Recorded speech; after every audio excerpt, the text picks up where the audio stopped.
Hey guys, Welsknight here, and welcome back to another episode from the Hermitcraft server, Season 5. I hope you guys are having a great day.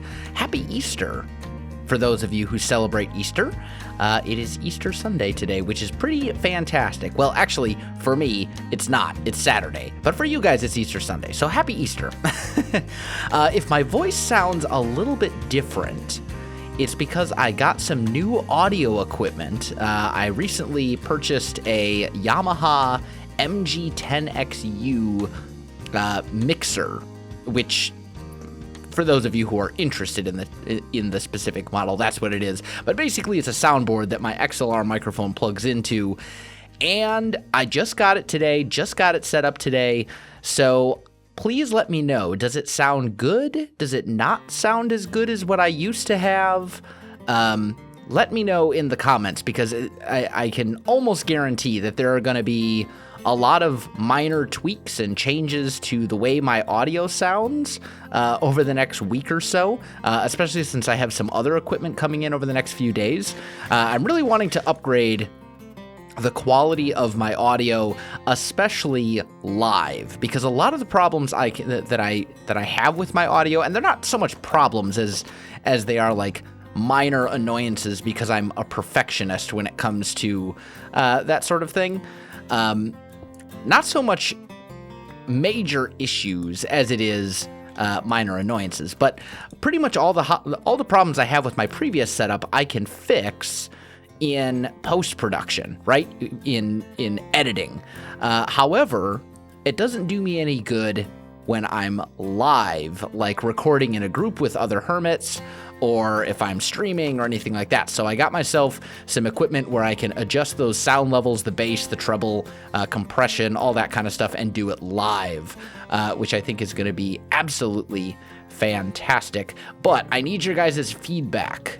Let me know how it sounds, if it sounds good, if it doesn't sound good, if my old setup sounded better, all that kind of stuff, and there will be tweaks and changes. So that's what's new in the life of Welsknight. Now, for today's episode, we have some things to do, my friends. So, I have 4 mending books. I think I am all done AFK fishing. Maybe for the rest of the season. We'll have to see. If I can manage to not die, I won't have to do any more AFK fishing for the rest of the season. We'll see how that plays out, because I do have a tendency to get killed regularly. Okay, so we're gonna have to create another sword, because that one's not gonna cut it. I can't put mending on this sword. That's all right. We'll hold on to this sword for a while. We'll use it until it's about to break, and then I'll worry about creating a new sword with mending. But in the meantime, let's go. I don't suppose any of these have efficiency 4. Efficiency 3. Yeah, doesn't look like it. So we'll put mending on our axe, and we'll call it the Knight's Axe. I'd like to put smite on this as well. Ooh, actually, do any of these have smite? No. Ooh, but this has sharpness. I don't want sharpness on there. Let's do this one. There we go. So there's our axe, and then this shovel needs unbreaking on it as well. That'll be easy enough. I'd like Silk Touch on it too. You know what? Let's just do that stuff over at our new base area. I have moved pretty much all of my stuff from our little starter house over to our base area, which is kind of just over that hill. If you crest that hill and go just over this birch forest, you'll see a dark oak forest in the background, and that's where all my stuff is. But I moved pretty much everything out of this house. I left a sign that says, everything left in this house is free. I have moved out. So if any of the hermits, as they're kind of getting started here, need food, fish, a bow, fishing rods, any of that kind of stuff, they are welcome to take anything in the house. They can even take my bed and furnaces and crafting bench if they want. I don't mind. I also swapped out the signs in the fishing farm, so they now say, Welsknight's AFK Fishing Farm, now vacant. Feel free to use it for yourself. So there is now another public AFK fishing farm for anyone who wants to use it. I actually got in an interesting discussion with Tango, and Cub fan about AFK fishing farms in general in vanilla Minecraft.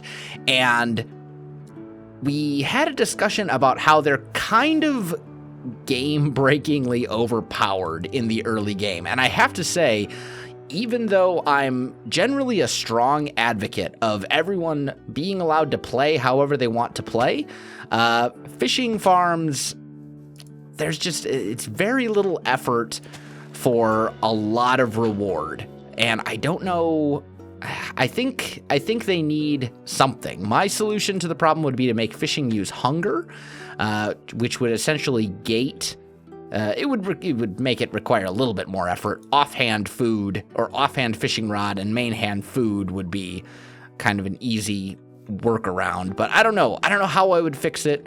I don't know for sure that I'm necessarily 100% in favor of it being fixed even, but definitely an interesting discussion that we had. There was a post in the Minecraft Reddit, and we had a little bit of a discussion on Twitter concerning that as well. Anyway, so this is our temporary base. Yes, I know it's hideous. I know it's ugly. I know it looks horrendous. Please forgive me.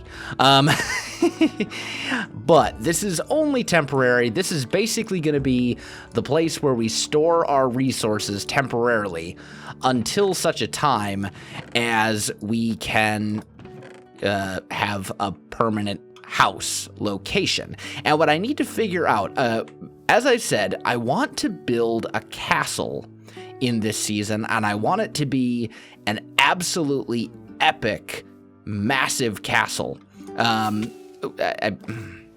Wow, I am the master of flight. I am like Elytra Master. I'm certified. I'm a certified Elytra Master. Did you see that mastery right there? That was gorgeous. Let's try that again. There we go. So I want to build a castle this season. I've talked about this a couple times, but one thing that I haven't really covered a whole lot is that I want this to be essentially a relatively historically accurate castle. There's only so much you can do in Minecraft without really throwing off ratios and stuff like that. But I want it to be as historically accurate as I possibly can make it in Minecraft. Of course, I also want to pay attention to aesthetics and making it look beautiful, but I want it to be relatively historically accurate. So every castle has a keep, which is basically the innermost part of the castle, which is the most defended, and then castles are built around layers of defense, right? You have the keep. Say the keep is right here on top of this hill. So we'd have the keep here, which is the most defensible part of the entire castle, and then it would have a wall around it. And then that wall would have a wall around it. And then that wall might have another wall around it, where that divides these areas up into, sectioned off chunks, or baileys as they are often referred to. And then there'd be gatehouses, and there'd be, you know what I mean? Like there's all sorts of things that go into proper castle design. There's a YouTuber who I think I may have mentioned him once or twice. Not a Minecraft YouTuber. I know I've mentioned him in my Kingdoms single-player vanilla series, but there's a YouTuber called Shadiversity, and he's basically a historical YouTuber that really covers medieval stuff like castles and medieval weapons and things like that. Actually, really, really interesting stuff to watch. But he's done a whole bunch of videos about castle design and how castles would be, how you would make a historical castle, or like he'll go in and he'll review a castle from a video game or from a movie. Like he's done reviews of Helm's Deep from Lord of the Rings and things like that, and he'll basically review the castles and be like, how practical and accurate is this castle? Is this a castle design that you might actually have seen in history, or is this just complete Hollywood hogwash, so to speak? It's really interesting stuff. But watching those videos has really kind of inspired me to try my hand at making a relatively historically accurate castle. Now, I say relatively, and I'm going to continue to say relevantly, or relatively, rather, because in Minecraft, 1 block is supposed to equal 1 meter. We don't have vertical slabs. As a result, because of the limitations within Minecraft, there's only so much you can do when it comes to historical accuracy, right? There's just certain features of castles that would be very hard to replicate in Minecraft in such a way where it would still look, A, realistic, and B, aesthetically pleasing. Because obviously, whatever I build, I want it to look good too. I don't want it to just be a castle that's completely historically accurate, because if I were to do that, I honestly could just build a giant stone box, put some battlements on it, and pretty much call it good. Be like, the castle is done, because there were castles that were essentially big stone boxes with battlements. But, long story short, that's the plan. And what I'd like to do in today's episode is I'd like to start doing some work towards planning the castle. Anytime you tackle a really big project, like, for example, the castle that I'm planning on tackling, it's generally a bad idea to just dive into it without any sort of planning whatsoever. Now, oh, hello, zombie. Go. Okay. This is why I don't like having fire aspect on my sword. I would have taken less damage if I didn't have it. But anytime you're planning out a really big project, you really don't want to just dive into it without putting a bunch of thought into it first. Now, that's not to say that you need to plan out all of your projects in every little meticulous detail. I very rarely do that, if ever. It's extremely rare that I plan out an entire project block for block before I build it in one of my videos. But it's always good to have at least a general idea of the style and the theme, the block palette, maybe some of the shapes that you're going to be working with, things along those lines. It's always a good idea to kind of sketch out your ideas beforehand, because the last thing you want to do is put hours upon hours upon hours into building something, and then you get 75% of the way through it and you go, oh man, you know what?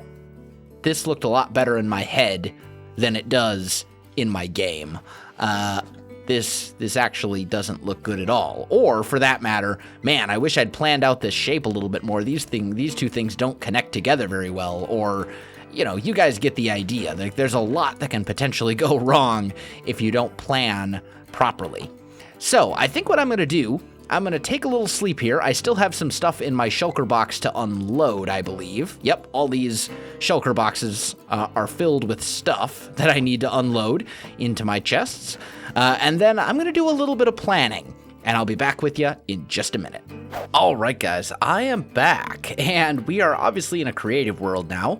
This is the Hermitcraft Seed, and this is actually the Dark Oak Forest with all of the trees removed, because it's very difficult to plan a project when you don't know what the terrain underneath looks like, and it's really hard to get it's really hard to get a measure of what this terrain looks like when it's all covered in dark oak trees everywhere. Now, when we build the actual castle, when we build the actual project, we're not going to get rid of all the dark oak trees. In fact, I chose the dark oak forest specifically because there will be trees basically everywhere, and we'll be able to do some cool things with pathways and different stuff like that. But in order for me to get an idea of kind of where things are going to go in the castle, I need to be able to see what the terrain underneath looks like. So I opened this up in a 1.11.2 world with World Edit, and I just took out all of the dark oak trees and the regular oak trees that were in this area, just deleted them all. So now we can get kind of an idea of where we want to put a keep. And I think the obvious spot is right over here. This is the clearing, right? And our little temporary storage hidey hole is somewhere about here or so, give or take. I think it would make sense for the keep to be about here. No, I'm thinking going out even further. Probably to about here. Right? And we'll just say, this is not scientific by any stretch of the imagination. This is not an exact measurement. But this is just to give us kind of an idea of the feel. It's going to come out to probably about here, I'm thinking. Just kind of lining this up. So then we would bring that down. And that's roughly the size of our keep. And then coming back in this direction till probably about here or so.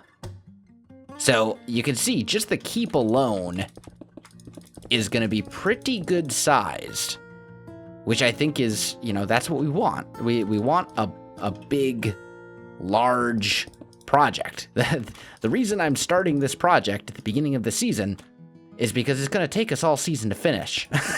This is going to be massive and huge, and the keep is only one small part of what will eventually be the castle as a whole. So you can kind of get an idea of the scale here, right? It's going to come all the way down like that. There we go. So there's roughly our keep area. We'll probably have a wall that goes along the coastline, maybe stopping about here. Like the wall will cut across, and then we'll maybe have some docks coming out into the ocean over in this area. That would make sense. The actual keep itself is probably even going to be even taller than this. It will probably come up. How's that feel for height from a distance? Keeping in mind that a lot of this is going to be covered. A lot of the base of this is going to be covered up with dark oak trees. Yeah, probably about there or so. But you guys get the idea. Planning is such an important thing. Now, as for a block palette, that's something that I want to work out together with you guys as well. And I'm not going to do a whole lot of this castle layout planning on camera, but I am going to spend some time kind of choosing where we're going to put towers, where we're going to put walls, all that kind of different stuff. Okay, so that's something I'll be doing off camera in this world right here, just so I can get kind of a general idea of the layout and the feel of where we'll have roads and walls and buildings and all that kind of stuff. Not going to plan the castle out in every meticulous little block for block detail. I'm not going to build the entire thing here first, but I want to at least have a general sense of where stuff is going to go. So let's look at a block palette. And this is something that's probably easiest to do in creative mode. Now, it's a castle, so we got to have stone brick. Like, that, it's a rule. I don't think there's really anything else that makes sense. I think the castle kind of has to be built with the primary block of stone brick, which may bother you since we used so much stone brick in the Dwarven build, the Dwarven base last season. But hey, that's okay. The nice thing about that too, weather, clear, 1 million. Go away, rain. This is a creative world. I don't have to put up with you if I don't want to.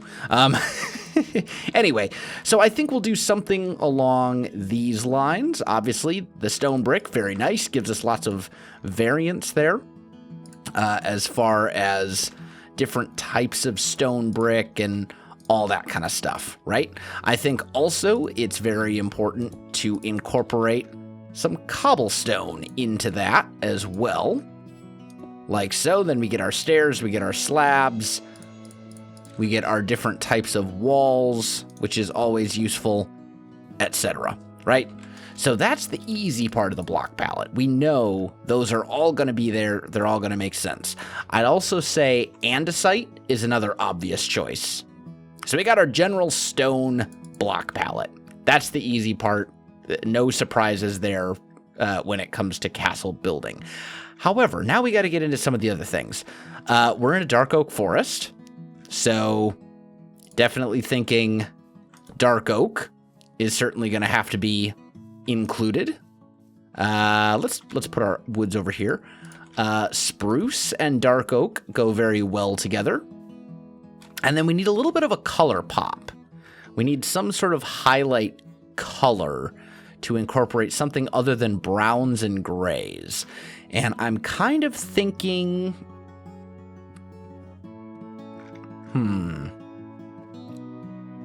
we could use concrete powder. Concrete powder is actually really nice. And the cyan concrete powder does not look bad. If I had built this in 1.11 rather than in the snapshots with 1.12, I probably would have built this using wool, cyan wool, as like a color pop, right? Down in here. Stair, thank you. Let's just do that, and then we'll grab our slabs as well over here. Okay, so we get a little bit of a color pop there. Cyan, that's a good look. However, that's also basically the same color palette we used for Kingdom Craft, for the Mountain Kingdom. For those of you who go back, those of you who are long time subscribers to the former Kingdom Craft members on Hermitcraft, you may remember that block palette from the Mountain Kingdom. It looks very, very similar. Also looks a lot, I think that's actually pretty similar to the block palette for BWO's Timberstone Castle in his Building with BW series. So I don't know that I necessarily want to use cyan. I think cyan is definitely a viable choice because it does look really good. But I'm kind of thinking maybe we want to go green. Maybe we go dark green instead. That would go very well with the dark oak theme. Obviously, we're going to have plenty of different types of leaves. Are there not dark oak leaves? Dark oak leaves. There we go. You know, obviously, we're going to have different leaves and things like that incorporated in here. So that'll be fine. Jungle goes pretty well with that in that texture, or in this biome, so that's good. We'll probably have regular vines as well, assuming, yep, the green is fine. Good.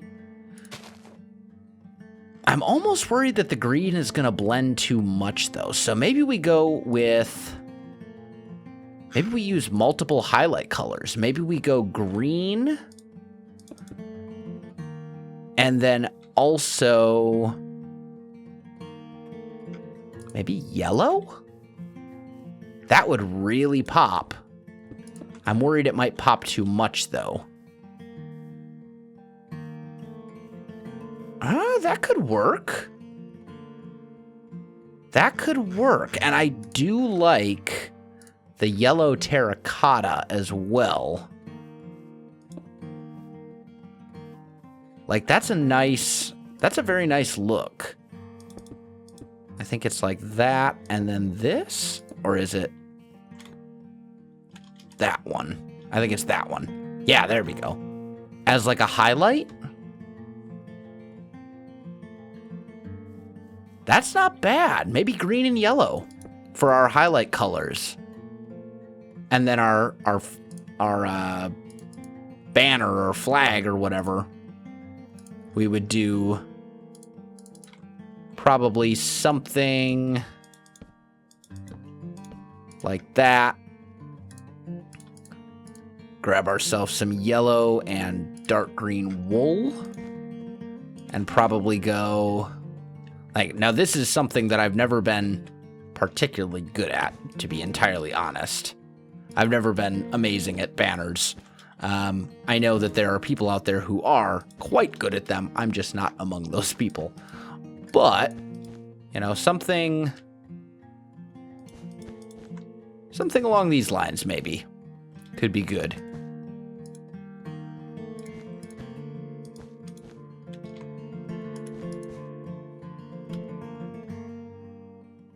Yeah. Yeah, I think I could see that happening. That could look really good. Especially if we bring that up a little bit more. Or maybe just one. Yeah, I'm liking this. Okay, so we got a bit of a block palette. We got a bunch of this stuff worked out.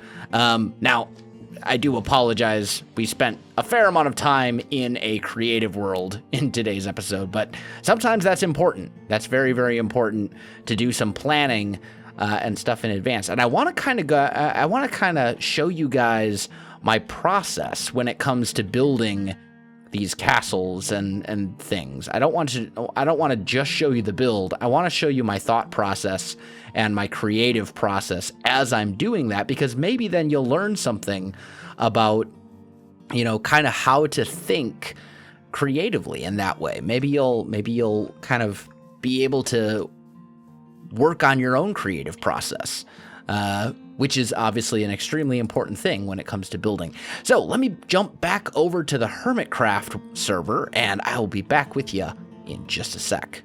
All right, guys, I am back. We're back here on the Hermitcraft server, back in the real world. Well, kind of, anyway. I mean, the real Hermitcraft world. I'm just going to stop talking. You know what I mean. Anyway, so what I want to do real quick is I definitely want to make an anvil. Like so. There we go. And let's just put this guy down in here for now, because I want to do a little bit more enchanting. We didn't finish off our all of our tools and things like that earlier in the episode, so I want to finish that off while we're here. Let's see. So this one is good to go. This axe, we're good. This needs silk touch, unbreaking, and mending. And then our sword, we decided we're not going to do anything with that just yet. This guy also needs unbreaking. So I should have in this chest 3 mending books. 1, 2, and the sword we're not going to do anything with.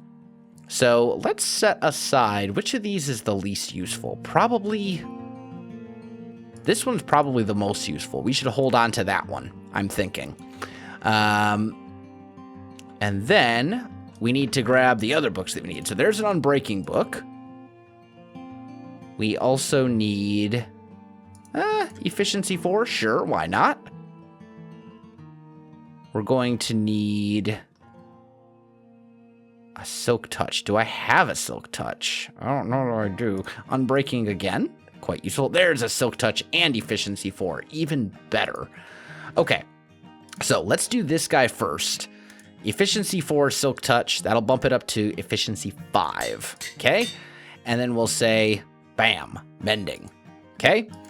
And let's go Knight's silky shovel.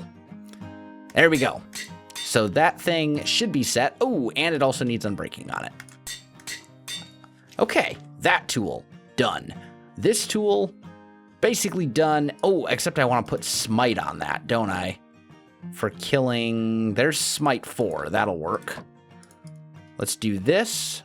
And I'll worry about actually, like, making that smite 5 later. This guy has unbreaking and fire protection. It still needs mending. So we're just going to put that on and rename it Knight's Leggings. That'll keep us safe from fire, which is obviously quite a useful thing. And I always like to put that on something other than my chest plate, because if I put it on my chest plate, then it doesn't do me any good when I'm wearing my elytra and I, fly into lava or something. So I think we're good there. This still needs to be upgraded to efficiency 5. My fortune pick still needs to be upgraded to efficiency 5 as well. And it needs unbreaking on it too. So let's say unbreaking, efficiency 5. Okay, those are both good. And I've only got 10 levels left. So at this point, I think I'm probably about enchanted / anvil combined out. I don't think there's a whole lot more I can do at the current time until I get some more levels. But I'm thinking that we're going to be doing something to remedy that whole level situation here in the very near future. So guys, I think that is going to do it for this episode. I hope you enjoyed it. If you did, don't forget to like, subscribe, and leave me a comment. Once again, let me know your thoughts on the audio, because new audio setup is a thing. You can find me and all the other hermits. Links to all of our stuff in the description down below, so check that out as well. Other than that, guys, thanks for watching, and I'll definitely see you next time.